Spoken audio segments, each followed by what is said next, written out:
Përshëndetje të dashur miq dhe mirë se erdhët sërish në kuzhinën time. Për sot do të përgatisim një recetë teje të lehtë, të shijshme dhe të shpejtë. Kulaçka ose byreqe pa petë, të cilat do i përgatisim me djathë, spinaq, brumi është pa ardhje, ndaj dhe përgatiten në moment, pra nuk është e nevojshme të rini sa të vi brumi. Direkt do bëjmë përgatitjen dhe do i vendosim për të pjekur. Një ide shumë e mirë për mëngjes, për t'i marrë me vete në punë ose në shkollë dhe të tjerë. Le të vazhdojmë me përgatitjen. Kam përdorur 200 gram spinaq ose një tufë e madhe sa të nxej dora. Pasi kemi larë mirë, i kemi prerë dhe i kemi kulluar. Shtojmë dhe një qep të njom, erza si kopër, nëse nuk ju pëlqen mund ta anashkaloni. Do vazhdojmë të i shtypim me dorë derisa të bjeri dhe të zbutet spinaqi. E pra ku e kemi gati.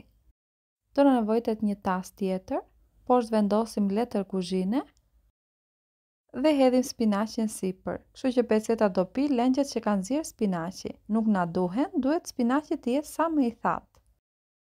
Sipër vendosim dhe një kartë pecet tjetër dhe mbështjellim si në video. E lëmë njanë derisa të bëjmë përgatitjen e brumit. Vazhdojmë me brumin, do na nevojitet një tas. Shtojmë 2 vezë të plota, 200 gram kos ose një gotë plot, 100 ml qumësht ose gjys gode. Kam përdorur gjithsej 150 ml vaj. Kam përzier vaj mistri me vaj ulliri. Mund të përdorni vajin që juve doni. Në fakt vetëm me vaj ulliri dalin pak të rënda, dhe ndaj kam përzier me vaj tjetër. Një gotë ujit me 2 gishta vendbosh. Shtojmë dhe kripën, një lugë gjys kafeje dhe një brez me sheqer, pra një maj të lugës. Vazhdojmë me përzierje mirë derisa të jetë bërë një. Pra vaji nuk duhet të jetë i shkëputur, duhet të bëhet një masë. Siç e shikoni në video. Largojmë mikserin, vazhdojmë trazimin me lugë. Gjithsej do i nevojitet 600 me 700 gram me miell. Si fillim kam shtuar një pjesë të miellit, e lëm derisa të përthithet mielli nga masa dhe do shtojmë pluhur për pjekje. Kam shtuar një pako 15 gramshe, ose mund të shtoni 2 lugë kafeje. Vazhdojmë shtojmë miellin pjesë duke e trazuar me lugë.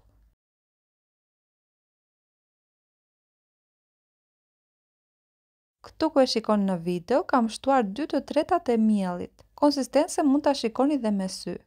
Pasi të arrini në këtë konsistencë, do shtojmë djathë. Unë kam shtuar 200 gram djathë.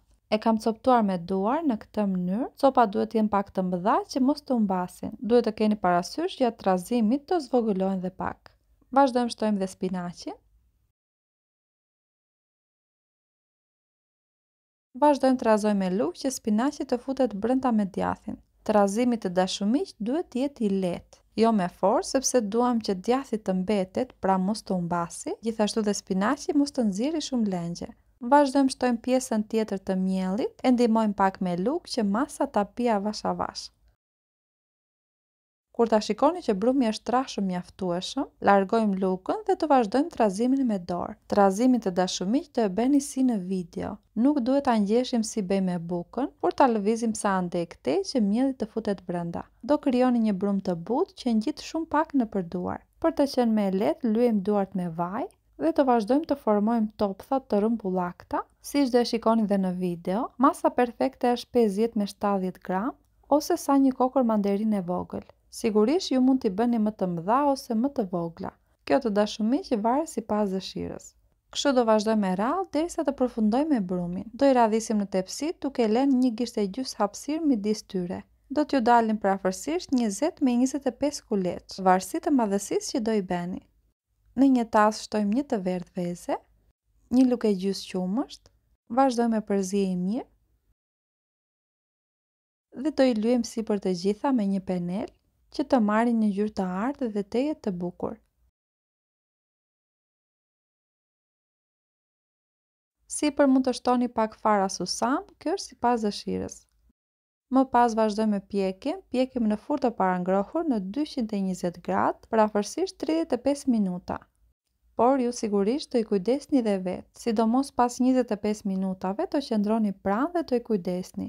Pjekja varet gjithmonë sipas furrës tuaj, ndaj dhe nuk është fikse. Dhe japra të dashur miq ku i kemi gati për të shërbyer. Do i lini për 10 minuta në temperaturë dhome që të ftohen pak dhe më pas të vazhdoni t'i servoni dhe t'i shijoni.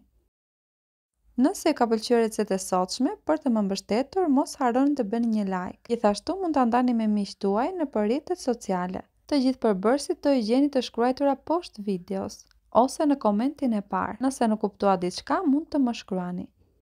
Për ata që do i provojnë, punë të mbarë dhe u bëf të mirë. Gjithë të mirat, bashkë mirë dëgjofshim në recetën e radhës.